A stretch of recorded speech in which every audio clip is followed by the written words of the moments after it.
आशीर्वाद दिहया अच्छा होली खेले ऐसन की बन जाई चाचा होली खेले ऐसन की बन जाई चाचा होली खेले ऐसन की बन जाई चाचा होली खेले ऐसन की बन जाई चाचा सुधी अमरूद कबले रखबू तू काचा सुधी अमरूद कबले रखबू तू काचा होली खेले ऐसन की बन जाई चाचा होली खेले ऐसन की बन जाई चाचा होली खेले ऐसन की बन जाई चाचा होली खेले ऐसन की बन जाई चाचा अरे खेलना रो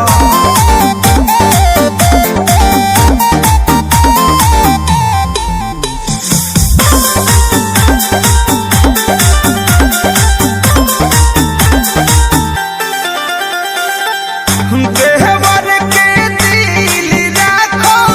ओ तने निहोरा बाटे ओ पहिले गावा चो रहल थोड़ा थोड़ा बाटे अरे लगवाना लो मन खुश बद भौजी हो होलिया में रंग रही डाला का चोलिया में घूमतानी भोरही से हम पाछा पाछा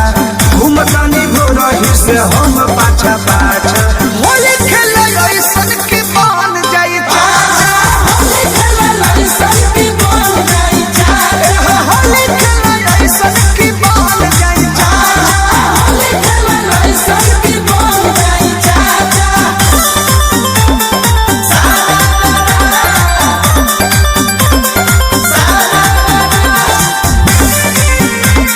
होली है